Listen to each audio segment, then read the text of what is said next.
এবছর আবার মাঘ মেলার উদ্দেশ্যে, আগের বছর কুম্ভ মেলা আর এবছর মাঘ মেলা। আমি শিলিগুড়ি থেকে রওনা দিচ্ছি। আজকের ট্রেন টাইম ছিল 1:30-এ, সেই ট্রেন কিন্তু এখনও এসে পৌঁছায়নি। 7:45 বেজে গেছে, জাস্ট দার্জিলিং ক্রস করলো। আর এরপরেই ত্রিপুরা সুন্দরী আসতে চলেছে। তো সুন্দরী বলেই দেরি করে আসছে হয়তো। তো যাই হোক, একটু পরেই ট্রেনে চাপবো আর এখান থেকে কাল সকাল সকাল বা একটু বেলা করে প্রয়াগরাজ। তো এখন এনজেপি স্টেশনে কিন্তু দারুণ ভিড় ছিল। যেমনটাই দার্জিলিং মেল চলে গেল, তারপর একটু খালি খালি হয়েছে। তো 3 নম্বর প্ল্যাটফর্ম থেকে ত্রিপুরা সুন্দরী ছাড়বে, তারপর আবার এবছর মাঘ মেলার উদ্দেশ্যে।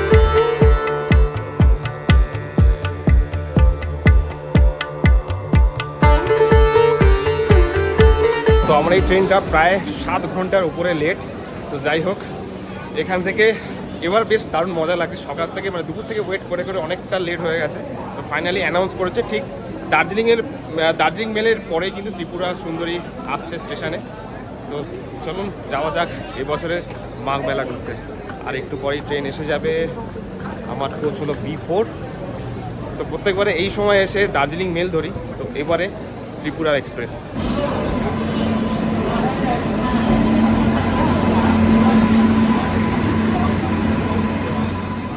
আর ফাইনালি দুপুর থেকে ওয়েট করার পরে ট্রেনে চেপে গেছি। অনেকটাই লেট ছিল, প্রায় 6 থেকে 7 ঘন্টা। লেট হওয়ার কারণটা হচ্ছে এখন এতটাই কুয়াশা পড়ছে, প্রত্যেক ট্রেনে কিন্তু ভালোই লেট রয়েছে।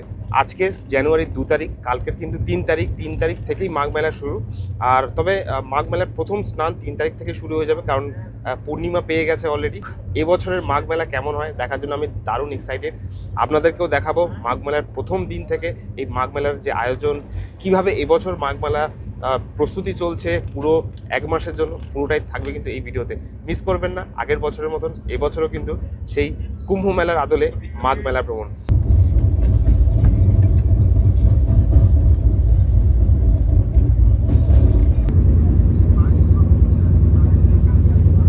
তো এখন ঘড়িতে প্রায় 8:30 বাজে।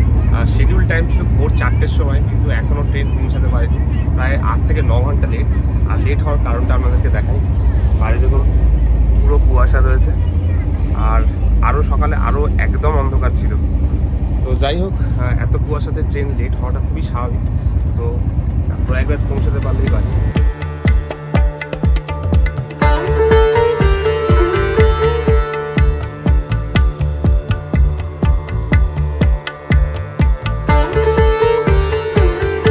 এখন ঘড়িতে প্রায় 2:30 বেজে গেছে আর আমি প্রয়াগরাজ জংশনে পৌঁছে গেছি। ট্রেনটা প্রায় 8 থেকে 9 ঘন্টা লেট ছিল। ভোর 4টের সময় পৌঁছানোর কথা। আজকের স্নানের সুযোগ হবে না, যেহেতু একটু বেলা হয়ে গেছে। তাও আগে এখান থেকে হোটেলে চেক ইন করবো, তারপর অবশ্যই মেলাটাও ঘুরতে যাব। আজকে প্রথম দিন সেই মাঘ মেলার। তো চলুন শুরু করা যাক এবছরের মাঘ মেলা দর্শন। আর এবছরে কুম্ভ মেলার পরে মাঘ মেলা কেমন লাগছে সেটা অবশ্যই আপনাদের দেখাবো। তো আজকের এই মেলাতে গিয়ে আজকের এই ভিডিওটা আপলোড করে দেবো, দেরি করবো না, যাতে করে একদম লাইভ স্ট্রিমিং দেখতে পারেন যে এবছর মাঘ মেলার আয়োজন কীরকম হয়েছে। আর প্রয়াগরাজ জংশন থেকেই টোটো ধরে নিয়েছি। এই টোটোটা কিন্তু পরিচিত টোটো, আগের বছর এনার সঙ্গে ঘুরেছি। আর এবছর ওনাকে ডেকেছিলাম যে ভাই এবছরও ঘুরতে হবে একসাথে। এখান থেকে হোটেলে চেক ইন করতে হবে, তারপরে একটু ফ্রেশ হয়ে বেরোবো। এখন ঘড়িতে প্রায় 3টে কাছাকাছি বেজে গেছে। তো ঠান্ডা ভালো রয়েছে, মানে এখানে কিন্তু খুব একটা কম ঠান্ডা নয়, ভালোই ঠান্ডা রয়েছে। আর সবাই বেশ টুপি টুপি পরে ঘুরছে। আর রাস্তায় খুব একটা জ্যাম জট নেই এখনও, যতটা ভেবেছিলাম, কিন্তু কালকের থেকে দারুণ ভিড় হবে। তো চলুন দেখা যাক এবছর মেঘমেলার কীরকম সিচুয়েশন দেখতে পাই আজকে গিয়ে।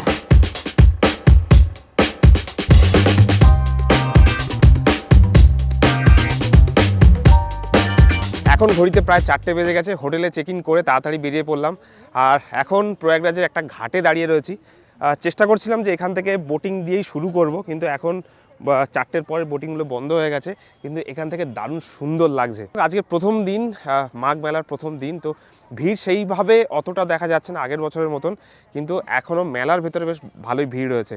তো এখান থেকে এত সুন্দর লাগছে জায়গাটা। তো এই হলো মেন রাস্তা, যার ওপর দিয়ে গাড়ি যাচ্ছে। আমরা ওর ওপর দিয়েই এসেছি। আর তার নিচে কিন্তু এই ঘাটটা, এখানে প্রচুর ঘাট রয়েছে এরকম। আর মেলার জন্যই কিন্তু নৌকাগুলো সব এই ঘাটে শিফট করে দেওয়া হচ্ছে, নাহলে এই নৌকাগুলোই মেন মেলার মানে মেন ঘাটের পাশে দাঁড়ানো থাকে। আর এই দূরে কিন্তু এখানে মেলাটা বসেছে। তো ঘাটে বেশ কিছুটা সময় কাটালাম, তারপর ঘাট থেকে ঘুরে এবারে আমরা মেন মেলার দিকে যাব একটু সন্ধে। তবে সন্ধেবেলায় মেলাটা কিন্তু বেশ দারুণ সুন্দর লাগে। আগের বছর বেশ তাড়াহুড়ো করেই মেলা ঘুরেছিলাম, আজকে একটু হাতের সময় রয়েছে এবারে। তো দেখা যাক মেলাটা আজকে আমরা কতটা এক্সপ্লোর করতে পারি।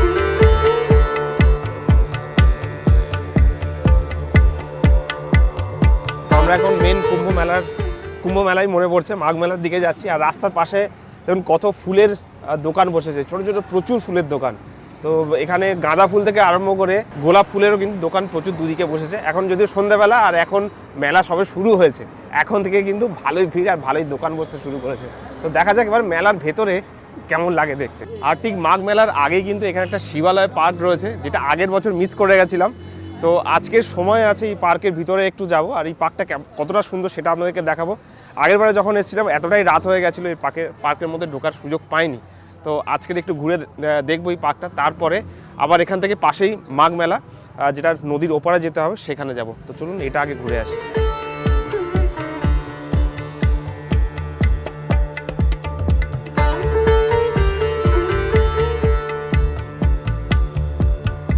তো সঙ্গমে এলে এই পার্কটা অবশ্যই ঘুরে যাবেন, দারুণ সুন্দর একটা পার্ক।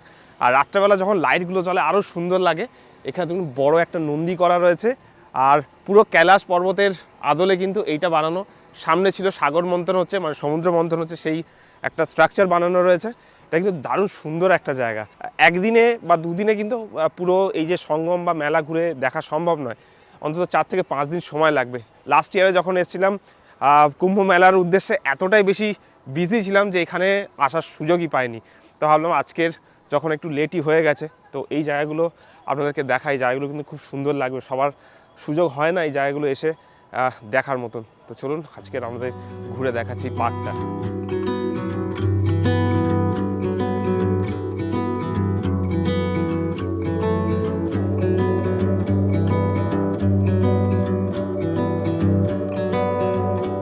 আর এখানে দেখুন কৈলাস মন্দিরের আদলে এই সুন্দর মন্দির বানানো। পুরো স্ট্রাকচার যেটা, সেটা কিন্তু পুরো লোহা বা টিনের বলা যেতে পারে, টিন দিয়ে কিন্তু পুরো স্ট্রাকচার বানানো। আর এটা মেনটেন্যান্সের কাজ চলছে, তো ডেফিনেটলি টিনের তো মেনটেন্যান্স লাগবেই।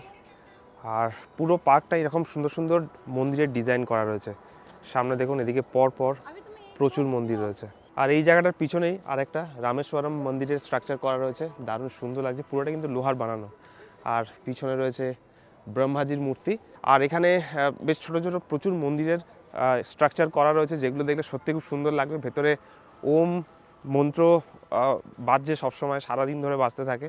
আর তার সঙ্গে সঙ্গে এখন যেহেতু শীতের শুরু, তো এই জায়গাটা কিন্তু আস্তে আস্তে আরও বেশি ডেকোরেশন করা হচ্ছে। আশা করছি আপনারা যদি কয়েকদিন পরে আসেন, তো এই জায়গাটা আরও সুন্দরভাবে দেখতে পাবেন, কারণ এখনও বেশ সাজানোর কাজ চলছে।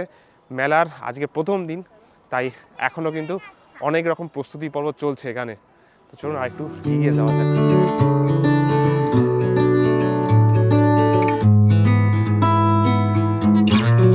আর এখন আমার পিছনে রয়েছে সোমনাথ মন্দির, আর তার পিছনেই আর একটা সুন্দর দেখুন কচ্ছপের ওপর হাতি, একটা দারুণ স্ট্রাকচার করা রয়েছে। এখানে কিন্তু বেশ দারুণভাবে সাজানো পার্কটা। আর পুরো কনস্ট্রাকশনটা কিন্তু লোহার যে স্ট্রাকচারগুলো বানানো, এটা একটা ইউনিক জিনিস। আর কালারগুলো সেরকম। তো এখানে দেখুন কচ্ছপের ওপর হাতির একটা স্ট্রাকচার। তো এই জায়গাটা বেশ সুন্দর। তবে এবারে এখান থেকে বেরিয়ে আমরা মেন যে মাঘ মেলা, সেই দিকে রওনা দেব। আর হোটেলে চেক ইন করে লাঞ্চ করার সময় পাইনি, ট্রেন লেট ছিল। তো লাঞ্চের সঙ্গে ভাবলাম এখানে ফুচকা দেখতে পেয়েছি, যখন ফুচকাই খেয়ে নিই। তো এখানকার ফুচকা কেমন সেটা খেয়ে বলবো অবশ্যই আপনাদেরকে। এখানে কিন্তু 4 রকমের আইটেম রয়েছে। পুদিনা রয়েছে, কনসা বলে লাসুনগা, লাসুনের রয়েছে, আবার তেঁতুলের রয়েছে, অনেক রকম রয়েছে। তো জাস্ট পার্ক থেকে বেরিয়ে কিন্তু এখানে লাইন দিয়ে প্রচুর ফুচকা খাওয়ার দোকান রয়েছে। এখানে ফুচকা খেয়ে তারপরে আমরা নদীর ওপারে যাবো মেলা দেখতে।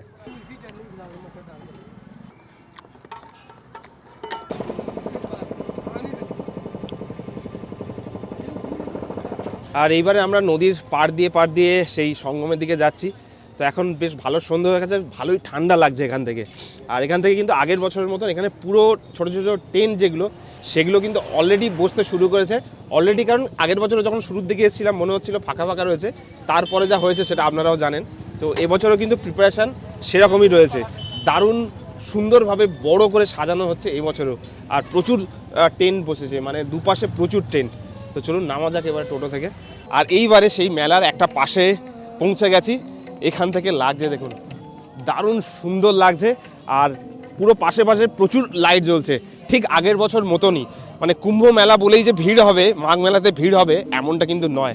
দারুণ সুন্দরভাবে এবছরও সাজানো হয়েছে। আর ঠিক আগের বছর যত যেরকমভাবে টেন্টের প্রিপারেশন ছিল, এবছরও কিন্তু ততটাই রয়েছে, কোনো অংশে কম দেখতে পেলাম না। দুপাশে প্রচুর টেন্ট তৈরি হচ্ছে এখনও, যেহেতু শুরুর দিকে, তো এখনও কিন্তু প্রচুর টেন্ট তৈরি হচ্ছে। আর সামনে দেখুন কত সুন্দর লাগছে।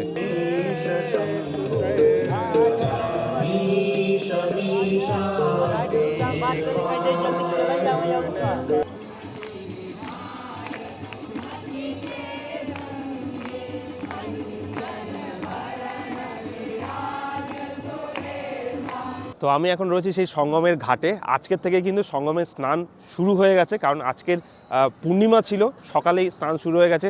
চেষ্টা করেছিলাম আজকের তাড়াতাড়ি এসে স্নান করার, তো আজকে পসিবল হয়নি। কালকে অবশ্যই আমি আর্লি মর্নিং এসে স্নান করব, সেটা তো অসাধারণ সুন্দর একটা ফিলিংস, অবশ্যই আপনাদের সঙ্গে শেয়ার করব। আজকের প্রথম দিনে মাঘ মেলার যে আয়োজন, সেটা আপনাদেরকে আজকেরই আপলোড করে দেখাবো সেম ডেতে। আর এখানে যে ঘাটে রয়েছে, এখানে কিন্তু প্রচুর ঘাট রয়েছে একের পর এক, আর প্রত্যেক ঘাটের পাশে প্রচুর নৌকা রয়েছে। তো এই নৌকাগুলো কিন্তু সকাল থেকে স্টার্ট হয়ে যায় চালানো, আর 4টের পর থেকে আপাতত বন্ধ করে দেওয়া রয়েছে। তবে যেমন যেমন মেলা শুরু হবে, মানে আরও বাড়তে থাকবে, তেমন তেমন কিন্তু সব নৌকাগুলো একের পর এক মানুষ নিয়ে যেতে থাকবে নদীর দিকে। আর পুরো নৌকাতে করেই আপনারা এই যে সঙ্গমের পুরো জায়গাটা রয়েছে পুরোটা ঘুরতে পারবেন। আগের বছর ঘুরেছি, আর কালকে সকালেও আমরা ঘুরবো। তো এখান থেকে একটু মেলার ভিতরের দিকে যেতে চেষ্টা করব। গাড়িগুলো কিন্তু মেলার ভেতরে যেতে দিচ্ছে না, অনেকটাই পায়ে হেঁটে যেতে হবে। তো চেষ্টা করব, এখনও কিন্তু সেই নাগা সাধু বাবার দর্শন মেলেনি। আগের বছর যার ভিডিওটা, যার রিলসটা ভাইরাল হয়েছিল, সেই সাধু বাবার দর্শন অবশ্যই করতে চেষ্টা করব, দেখা যাক উনি দর্শন দেন কিনা। এখান থেকে মেলার ভিউটা দেখুন।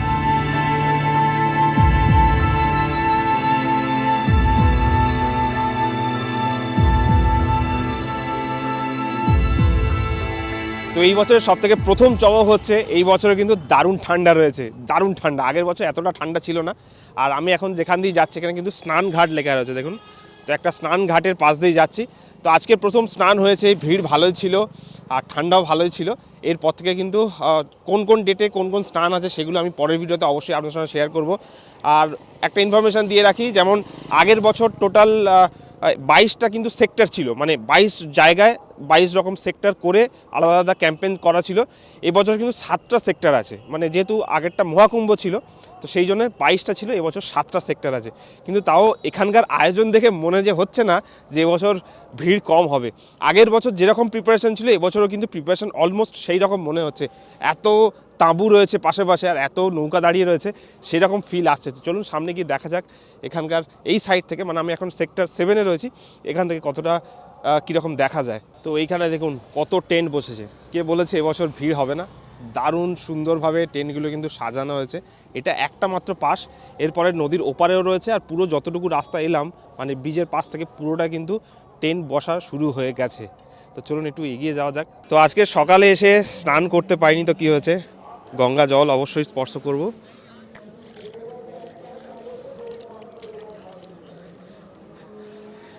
আর কালকে অবশ্যই একদম সকাল সকাল সঙ্গমে স্নান করব, ভিডিওগুলো মিস করবেন না। এসে গেছি আবার প্রয়াগরাজে আগের বছর মতন। আর এই বছরের মাঘ মেলা কেমন হতে চলেছে পুরোটাই দেখাবো আপনাদেরকে, দেখতে থাকুন।